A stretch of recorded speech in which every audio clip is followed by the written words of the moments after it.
সন্ধ্যা হয়ে গেছে, বাইরে অনেক বৃষ্টি শুরু হয়েছে। এই সময় আমার সাহেব বলল, তোমার হাতের টেস্টি মজার পরোটাটা হলে ভালো জমতো।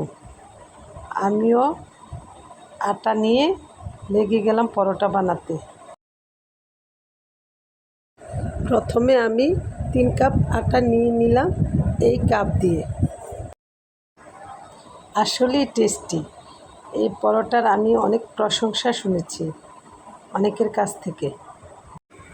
টেস্টি কিনা পুরো প্রসেসটা দেখে নিন। এখন আমি সবগুলি উপকরণ একে একে আটার সাথে মিশিয়ে নেব। প্রথমে আমি 3 টেবিল চামচ এখানে তেল দিয়ে দিব। প্রথমে 2 চামচ দেওয়ার পর আমি আরও পরে 1 টেবিল চামচ দিয়ে দিয়েছি। তো পাউডার দুধ নিয়ে নিয়েছি 2 টেবিল চামচ।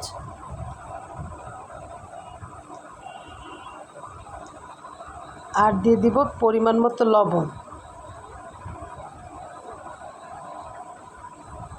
আর সবগুলি একসাথে শুকনো উপকরণ মিশিয়ে নেব। তারপর পাশে কুসুম গরম করে রাখা আমি পানি দিয়ে অল্প অল্প করে ঢেলে একটা সফট ডো বানিয়ে নেব। একসাথে সবগুলো পানি দেওয়া যাবে না, অল্প অল্প করে মিশাবো আর আস্তে আস্তে করে বানিয়ে নেব। বেশি শক্তও করা যাবে না, বেশি নরমও করা যাবে না।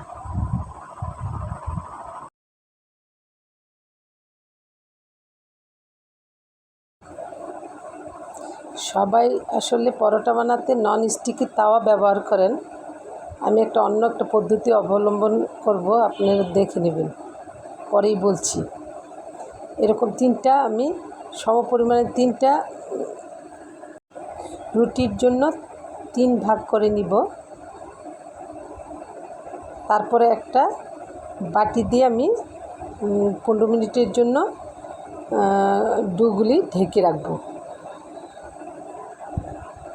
আর ভালো করে মথে নিতে হবে।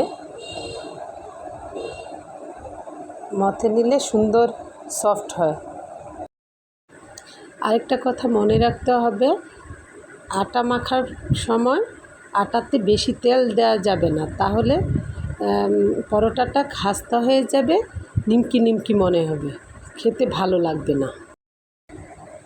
15 মিনিট পর আমি উঠিয়ে, অনেক সফট হয়েছে দেখেন। তারপর এক এক করে সবগুলি আমি বেলে নিব।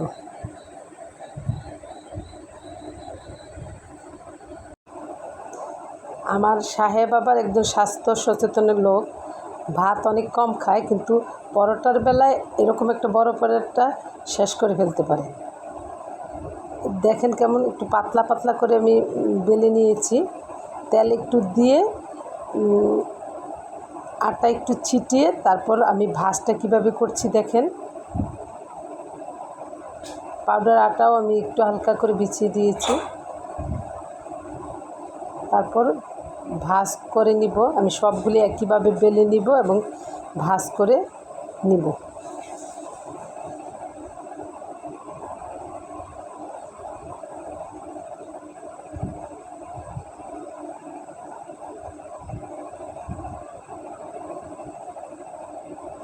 এপাশ ওপাশ করে বেলে নিতে হবে, ঘুরিয়ে বেললে হবে না, তাহলে ভাজটা নষ্ট হয়ে যায় পরোটার।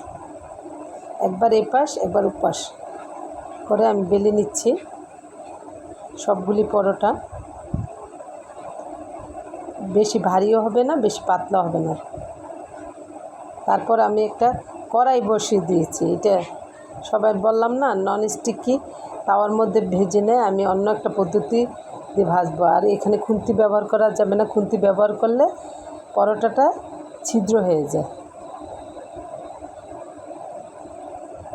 প্রথমে হালকা একটা ভাজা তেল ছাড়াই ভেজে নিয়েছি। তারপর আমি এখন তেল দিয়ে অপর পাশটা ঘুরিয়ে ঘুরিয়ে ভেজে নেব। কাঠের একটা আমি চামচের মতো নিয়ে নিয়েছি। এটাকে আপনারা কি বলেন আমি জানি না, আমাদের ভাষায় এটা ডেউয়া বলা হয়।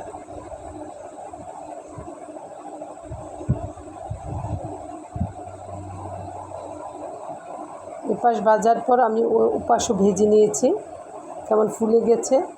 আর পরোটাটা হবে ভিতরে সফট আর উপরে একটু হালকা ক্রিস্পি। খেতে কেমন লাগবে বলেন তো। হয়ে গেল আমার পরোটা। এরকম একটা পরোটার সাথে ঝোল গরুর মাংস আর মিক্সড সবজি হলে তো আর কথাই নেই। সবাইকে আমি সার্ভ করে দিলাম। ভালো থাকবেন সবাই।